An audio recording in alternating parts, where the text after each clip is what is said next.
It's not fair. So much of this year hasn't been fair. It's not fair that hundreds of young innocent children died in Gaza this summer. It's not fair that so many young Israelis were killed this summer, and so many more will live with PTSD the rest of their lives. Where is the logic behind murdering 3 young Israelis who are hitchhiking home? Where does it say that because you have a different faith from me, I have the right to behead you? Where is the justice in the police shooting an unarmed young man walking down a street in Ferguson, Missouri? Too many innocent people died or suffered for no apparent reason. We ache at the pain and the injustice and the horror of it all, and we want to scream out, "The world is unfair."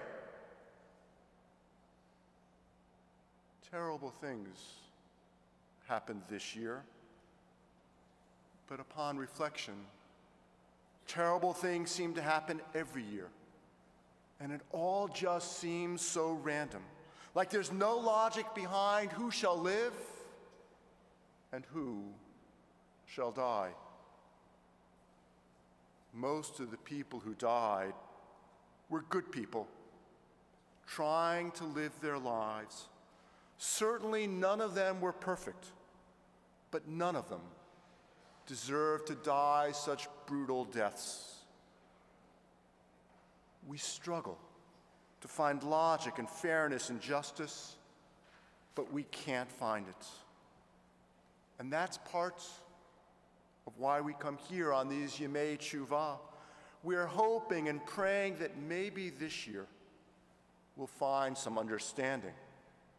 We're searching for an explanation that will help us make sense of our seemingly unexplainable world.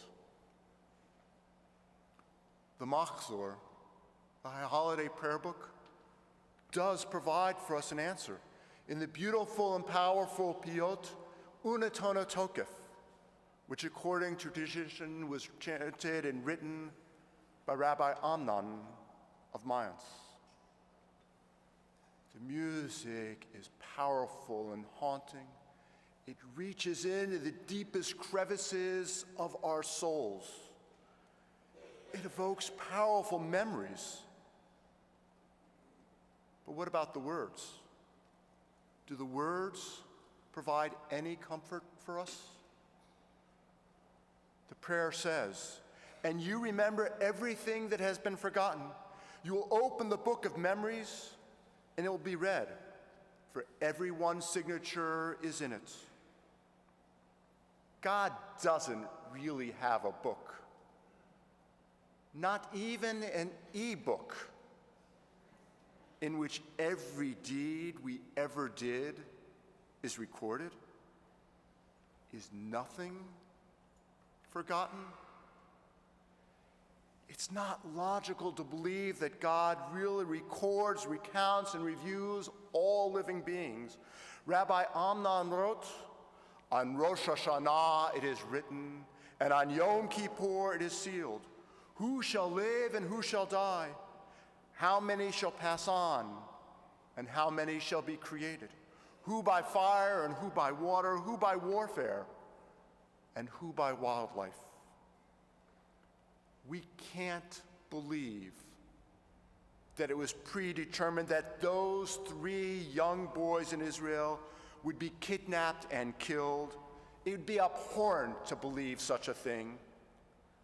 We can't believe that God predetermined that Boko Haram in Nigeria would kidnap those particular 250 young girls.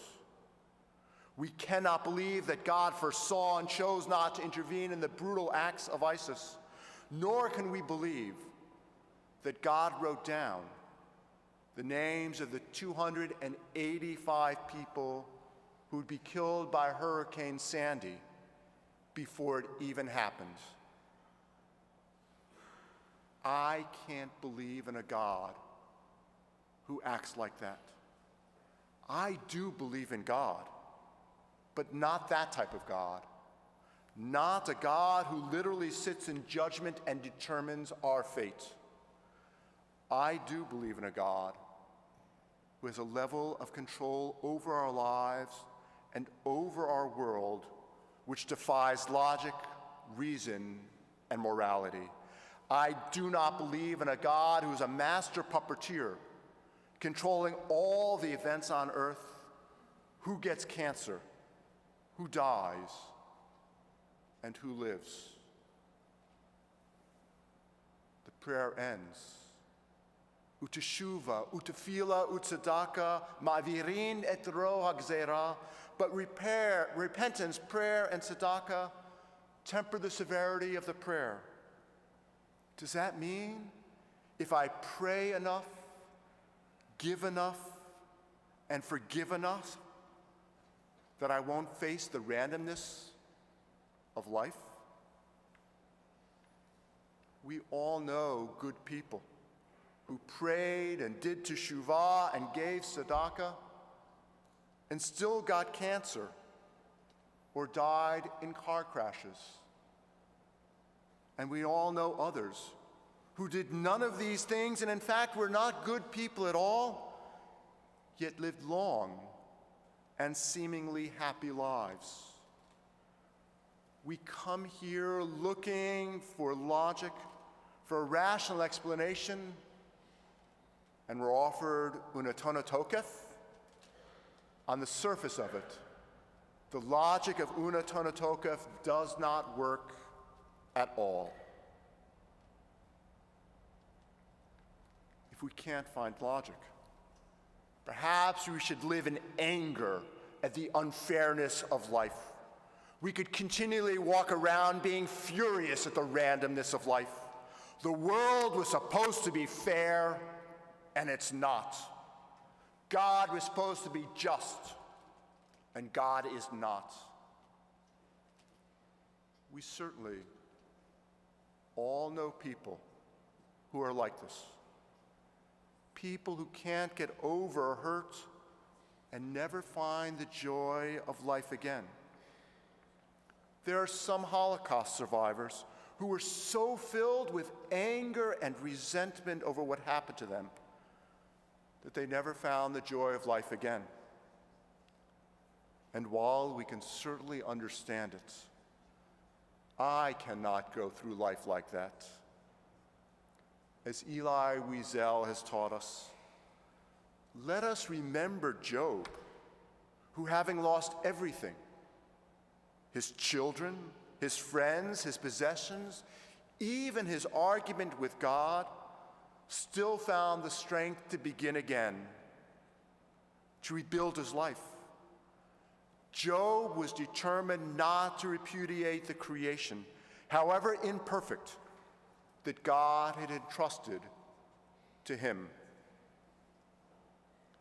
God has entrusted this world to us, and we cannot just walk away from it in anger. God, who is all just, pathos, and caring, is perhaps not all-powerful.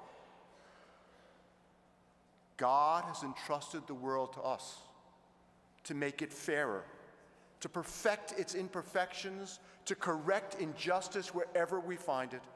God needs us to be the divine partner. We have the power. God has the care. We are God's hands and feet. God has put the power in our hands, the creativity in our minds, the love in our hearts to create a fairer and more just world. Wiesel goes on to teach, and I quote, Job is our ancestor. Job is our contemporary.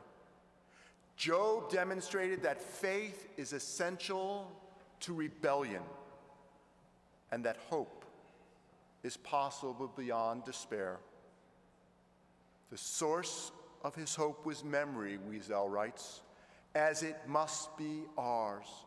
Because I remember, I despair. Because I remember, I have the duty to reject despair. I remember the killers. I remember the victims. Even as I struggle to invent 1,001 reasons to hope. Hope and rebellion is all that we have. The hope that in spite of the injustice, in spite of the randomness, we can make the world a better place. There may be times when we are powerless to prevent injustice, but there must never be a time when we fail to rebel against it. And that is ultimately the power and the lesson of Unatono Tokef. It comes to teach us that we must hope and rebel against the injustice of the world, that hope and rebellion is found at the very end of the prayer, uteshuva, utefila, utsadaka. But prayer, repentance, and tzedakah can temper the decree. We cannot change the human condition. But Unatono Tokef teaches us that there are three ways we can ameliorate it. Through teshuva, forgiveness, tefillah, hope, and tzedakah, often thought of as righteous deeds, but ultimately a form of rebellion. First, teshuva, forgiveness. Viktor Frankl, the Holocaust survivor and world-renowned psychiatrist, affirms in his classic, Man's Search for Meaning, that while we may not decide the condition of our lives, we always possess the freedom to interpret those conditions. We might not always control what happens to us, but we can control how we respond to it. Even when life brings us loss and pain, we can decide how we will respond. Will we sink into despair, anger, bitterness, and rage? Will we rise to a life of purpose, hope, and meaning? We can forgive God for not making a perfect world. We can forgive others for the wrongs they might have done to us. Like Job, in spite of the unfairness of the world, we can create a new life. Teshuvah, forgiving, allows us to go on living, for without forgiveness, we would only be angry all the time and destroy the world.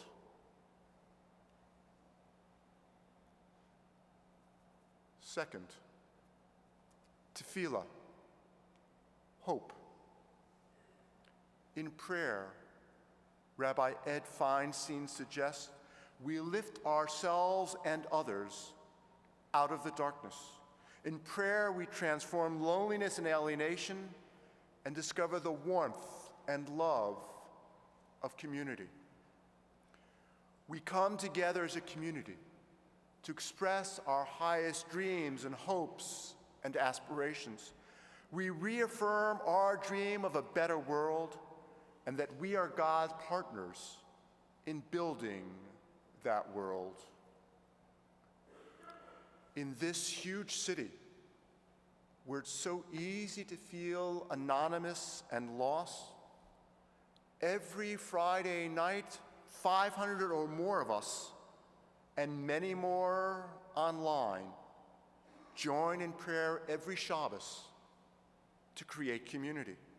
We come together to affirm that we are not alone, that we are part of a community that cares for us, a community that is there to help us through the hard times and to celebrate the good times. This community shares in our journey and will not forsake us. That's the power of prayer. Third, tzedakah, rebellion, righteous deeds. Tzedakah is not just charity, it's righteousness too. We cannot change the fundamental facts of the world, but we can make the world a bit gentler by rebelling against the injustice and affirming the dream of the world as it should be. Rabbi Zalman, the founder of Chabad, taught that there are moments in everyone's spiritual life when we lose faith and hope. Shneur Zalman suggests that when that happens, we should do one selfless act of goodness. We should protest against the injustice. There are so many in this community who protest against the injustice of this world and reaffirm the vision. Some of our congregants volunteer at the Ronald McDonald House, others in literacy programs. Still others rise before dawn on Thursday or Friday morning to feed those who are hungry and homeless. They do it knowing that these acts cry out against injustice and make a difference in our world. These people are the hands of God working to bring justice to the world. They are God's presence saying, I will not accept injustice. God is demanding, through tzedakah, we reaffirm justice and decency, that we turn our prayers into deeds. God has spent the last year stepping back from the world to let human beings act independently. God has given us the opportunity to become our own agents of change, morality, and spirituality in the world. What God reads is how well we've used our free will for good.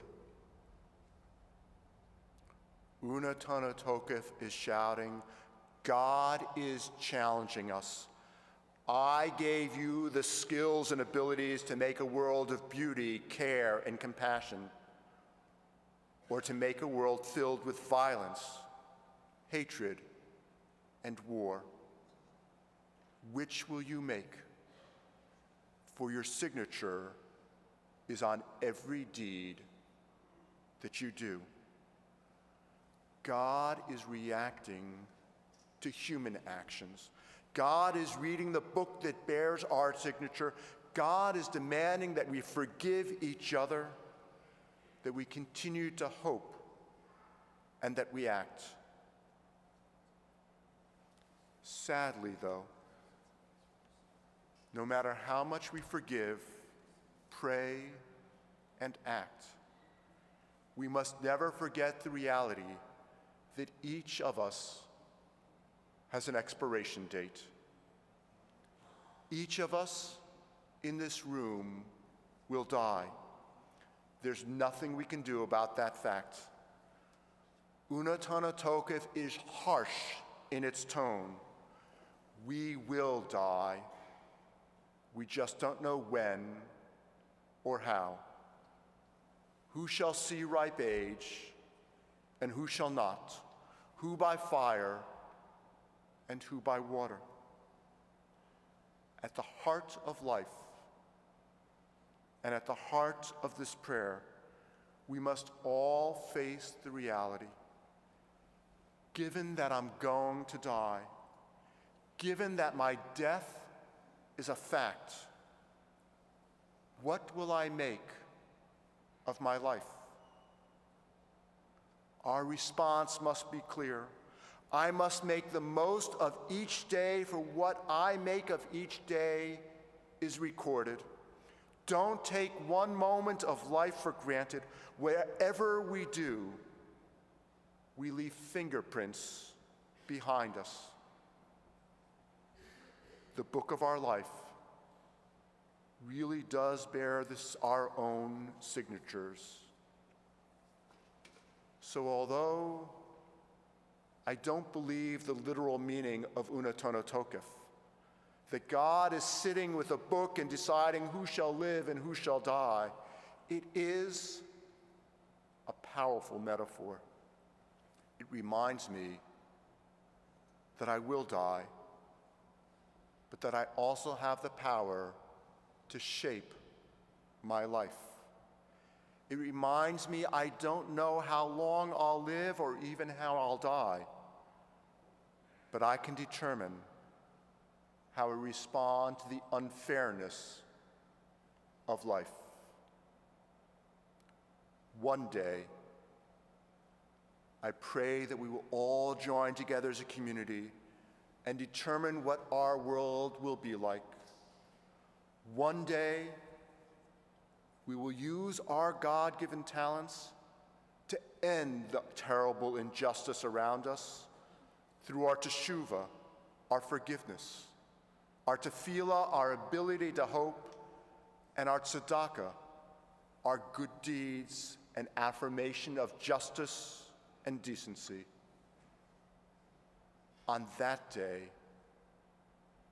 God and us together will look with pride and joy on the signatures in our book of life.